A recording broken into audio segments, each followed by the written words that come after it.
Bonjour à tous et bienvenue après cette trêve et ce silence reposant. Pour la saison 2025-2026, je me suis lancé un nouveau défi. Explorer et tester tous les outils pour être heureux dans son métier, quel que soit son métier. Bien sûr, être heureux, c'est vague. Donc, je précise, je veux explorer et tester pour moi, pour vous, et j'espère avec vous, toutes les études, les théories, les systèmes, les outils, les habitudes, les trucs et astuces qui nous permettront d'être excités en allant au boulot, productifs et créatifs pendant que nous y sommes, et joyeux en repartant chez nous. Je suis convaincu que la morosité ambiante est une illusion que nous entretenons collectivement. Je suis certain qu'il est possible de conduire sa vie professionnelle dans la joie. Et je pense qu'il est temps de nous secouer, de relever la tête et nos manches et de ne plus subir. Alors, si vous aussi vous voulez vous réjouir plutôt que de vous plaindre, bienvenue dans ce podcast. Je m'appelle Aurélien Daudet, bienvenue dans Révolution RH. Cela fait un certain temps que j'ai interrompu ces chroniques, depuis mars dernier exactement. Parce que j'avais trop de boulot.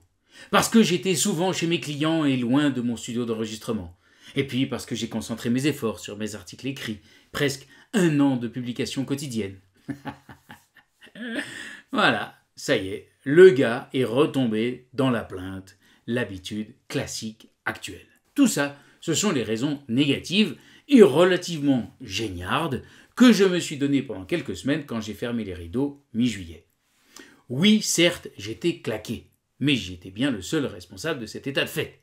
Donc, j'ai dormi, j'ai bullé, j'ai bouquiné et je me suis promené. Je n'ai fait aucun voyage, d'abord parce que je ne suis pas fan des voyages, ensuite parce que j'habite dans un endroit magnifique, avec beaucoup de terrain à entretenir, et que j'ai préféré investir dans de la maçonnerie, du débroussaillage, de la peinture, bref. L'endroit est encore plus beau. Et puis, pendant que je me purgeais les synapses, que je laissais mon cerveau bronzer, si, c'est possible, j'ai pris conscience d'une chose évidente, et donc que j'avais, bien sûr, totalement négligée. Une des raisons fondamentales de cette fatigue, c'est que je n'avais pas suffisamment créé. Ça pourra étonner ceux qui ont suivi mes publications quotidiennes, pas sûr qu'il y ait beaucoup de gens, mais en réalité, j'ai produit. Je n'avais pas créé. Parce qu'au fond, pour publier chaque jour, il n'y a pas de miracle. Il a fallu que je parte de choses que je connaissais déjà, de situations rencontrées dans mon quotidien, et donc j'ai pris conscience que si j'avais considérablement bossé, produit, je n'avais pas suffisamment réfléchi, exploré, lu, et qu'au fond, je n'avais pas vraiment découvert de nouvelles choses. Sur la saison 2023-2024, j'avais créé une nouvelle formation sur les émotions. J'avais dû revoir toutes mes connaissances à fond, j'avais énormément bossé et donc je m'étais nourri. Mais sur 2024-2025, je suis resté sur ma lancée. Et ça, mes amis, c'est la porte ouverte au dessèchement, au rance, à l'étriqué et au recuit. Il était donc temps d'aller vers d'autres rivages. Pourquoi ? Parce que nous sommes programmés par des siècles d'évolution pour explorer le monde qui nous entoure. D'ailleurs, j'ai lu cet été Une histoire du monde en 12 cartes de Jerry Broughton, un livre magnifique que je vous recommande sur les cartes qui ont marqué l'histoire et fasciné la vision du monde à chaque époque. Et j'ai été fasciné dans ce livre par la volonté farouche, continue à travers les siècles, de repousser les limites du connu. Mais aujourd'hui, nous n'avons plus de nouveaux continents à découvrir.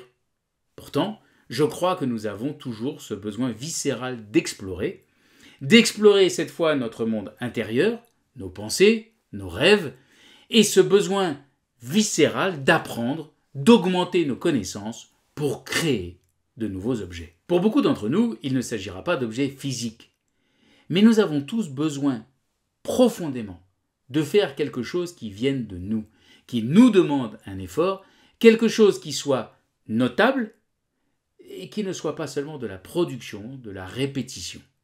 Quelque chose qui fasse une différence entre aujourd'hui et demain, pour moi et pour les autres. Alors, comment trouver les clés pour laisser cette marque, pour ouvrir de nouvelles portes et être fier de retrouver notre instinct d'explorateur celui qui pousse les gamins à se mettre debout, à se prendre des pelles, à se relever et à toucher absolument tout ce qu'ils croisent. Depuis 25 ans, je me mets au service de managers, au service d'équipes, de commerciaux, d'experts, de patrons, de DRH, etc.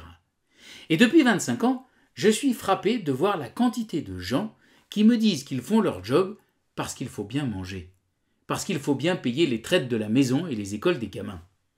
Je suis toujours stupéfait de voir que pour un nombre colossal d'entre nous, la fin des vacances, c'est un jour sinistre.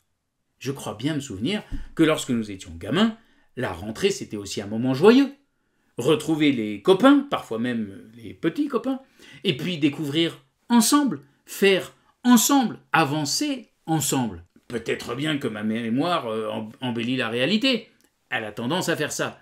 Mais enfin, au fond, l'école, le bahut, ça avait quand même plein de bons côtés. Chaque année apportait son lot de nouveaux défis. On se chauffait les neurones, on se prenait aussi des tôles, d'accord, là je suis champion du monde. Mais à la fin, on pouvait être joyeux et fier de passer ensemble à l'étape suivante. Vu de ma fenêtre, voilà à quoi servent aujourd'hui encore le brevet ou le bac. À se réjouir ensemble, d'y être arrivé ensemble, après en avoir bavé ensemble. Est-ce qu'il n'y aurait pas quelque chose de tout ça à garder dans le monde de l'entreprise ? Depuis 25 ans, je suis aussi frappé par l'isolement grandissant des personnes avec qui je travaille. Isolement devant les écrans, isolement dans des tâches répétitives, isolement dans des réunions où personne ne s'écoute, et puis isolement dans des salles de pause ou des cafettes, où chacun garde un œil sur son mobile. Le Covid n'a fait qu'accélérer les choses. Il n'est pas à l'origine du phénomène. Et je crois que sonner la fin du télétravail n'aura aucun effet si on ne change pas radicalement la nature des relations actuelles dans le monde du travail.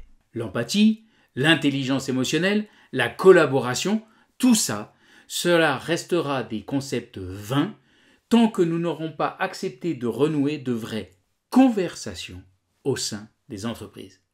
Des conversations face à face, dans nos regards respectifs, ouverts à l'imprévu et sans la protection illusoire de nos machines. Et puis enfin, depuis 25 ans, je suis aussi frappé de voir que tout est désormais quantifié. Au boulot, KPI, marge, leads, taux, ROI, etc.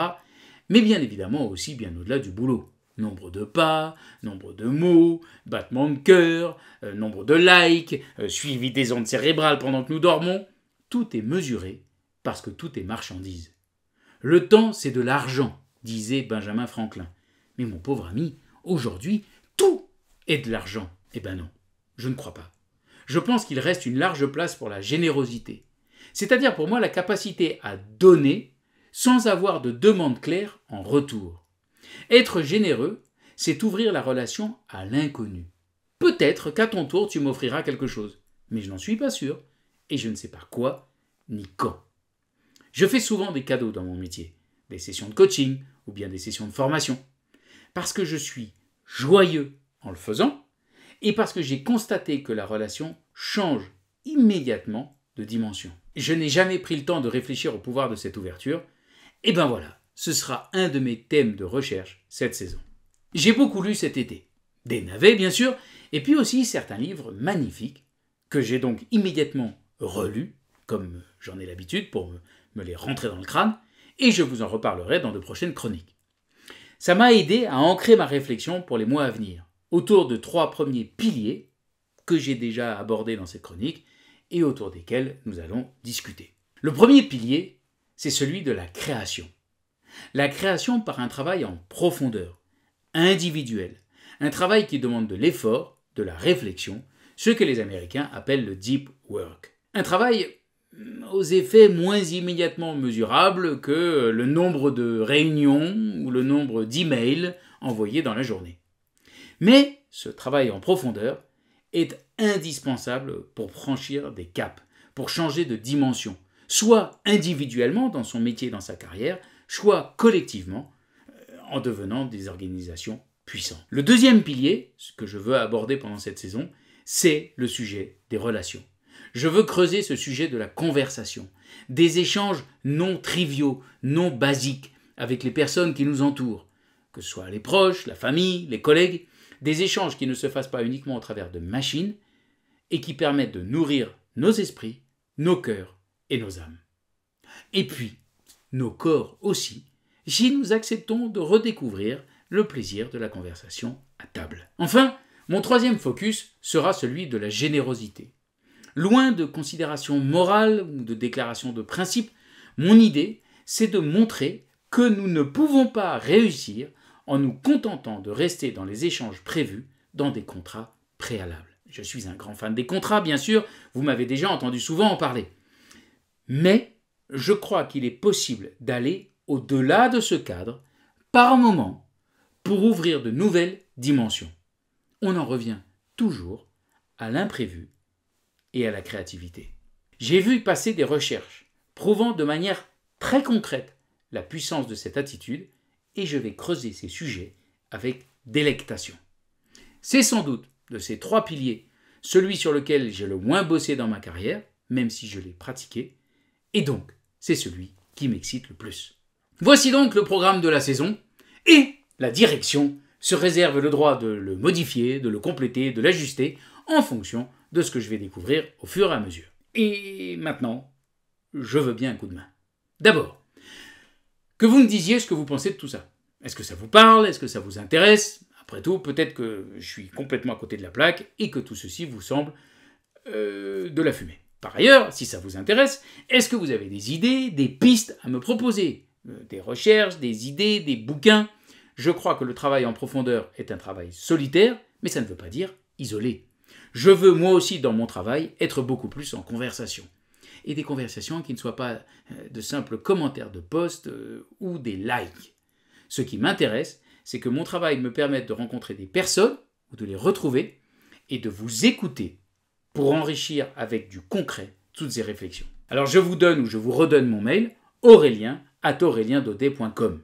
Je ne mets pas le lien dans la description parce que sinon je vais recevoir 2000 spams dans la semaine. Je recherche des personnes qui voudraient bien me raconter leur métier, leur carrière, et que nous discutions ensemble de ce qui est source de joie pour vous, aujourd'hui, ou dans des expériences passées. Pourquoi est-ce que certaines journées, certaines activités, certaines fonctions sont source de joie? Et mon défi, c'est d'avoir interviewé plusieurs centaines de personnes d'ici la fin de la saison. Alors, vous êtes nombreux à me remercier pour ce que je fais, pour ce que je vous propose, et ne vous dites pas, je vous en supplie, moi je ne suis pas intéressant, mon job est banal. Ou bien, je suis tellement malheureuse dans mon boulot, je n'ai rien à raconter. Je ne cherche pas du tout de profil exceptionnel. Je veux écouter tout le monde, discuter avec tout le monde. Et si vous avez l'impression que vous n'êtes vraiment pas au top en ce moment, eh ben nous parlerons d'autres moments dans votre carrière. Donc, por favor, contactez-moi. Écrivez-moi un mail. Je vous redonne mon email aurélien@aureliendaudet.com. Je vous enverrai un lien où vous pourrez prendre rendez-vous et me faire ce cadeau d'1 heure. Bon, c'est la rentrée. Bien sûr, j'aurais aimé continuer à réparer des murs en pierre sèche en cramant sous le soleil. Mais je crois que les loisirs ne suffisent pas à rendre heureux.